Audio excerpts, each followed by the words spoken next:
Hey guys, so I want to show you how to make the template that you're then going to use to create your tessellation. Okay, so first thing you want to do is start with a square shape, and if possible, I actually cut this little square out of an index card, as you can see, just because it's heavier paper, and it's good because I'll be tracing this several times, and so if the paper is a little heavier, obviously that's going to make it easier to do. Okay. So here I have my little square, and this one happens to be about 2 inches by 2 inches. It's actually more of a rectangle. It's a little longer on this side, and that is actually perfectly fine too. So square or almost a square, either way is good. So step one to make our template that you'll be tracing is to draw a line that goes from this corner to this corner, okay? Don't make it overly complicated. Keep it pretty simple, okay?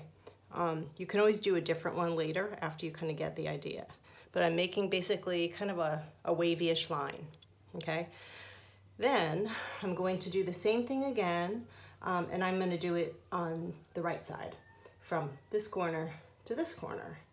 And so this one, again, kind of simple wavy-ish line.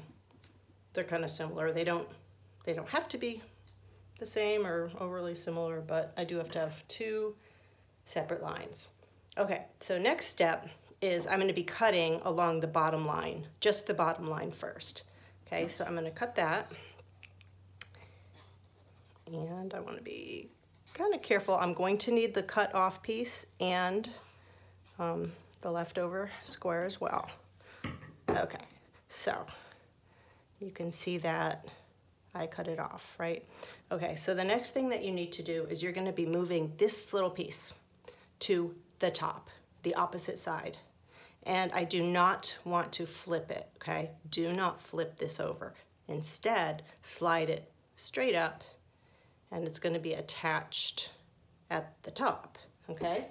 So, sorry, grabbing a piece of tape here. I'm going to tape it in place. And it doesn't really matter if I tape it. Actually, taping it on the front is perfectly fine because I'm just going to be tracing it, okay? All right, so next step, as you may have guessed, is I'm going to be cutting on the line on the right side now.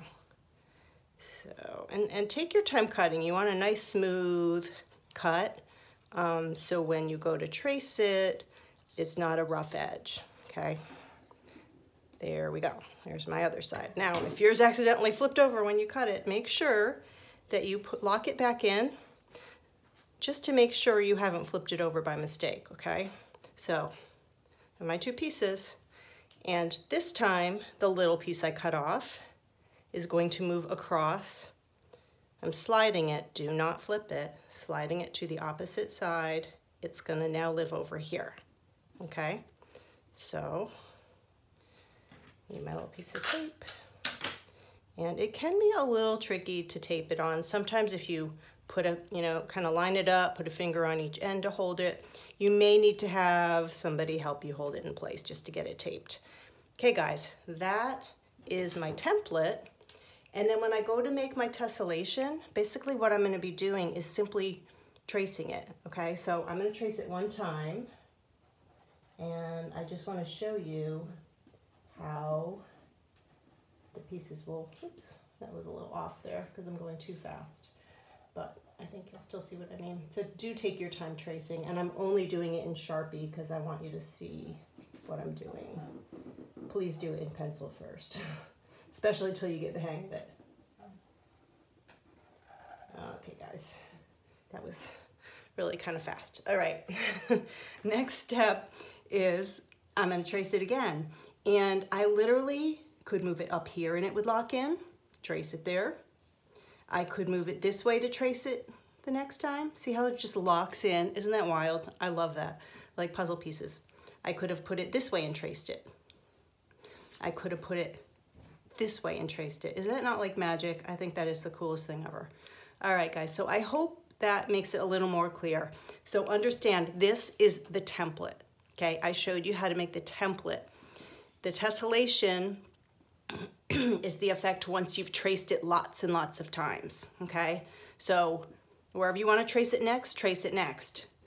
So I could trace it here, and then I would do it again, maybe down here, and then I would do it again over here, and I would just keep tracing it, and these pieces will continue to lock together, fit together as you expand it to cover the paper. It's really cool.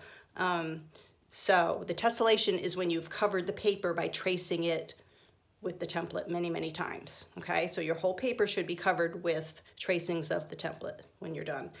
At that point, then you can color it, or you could turn your template to look like some kind of little creature, right?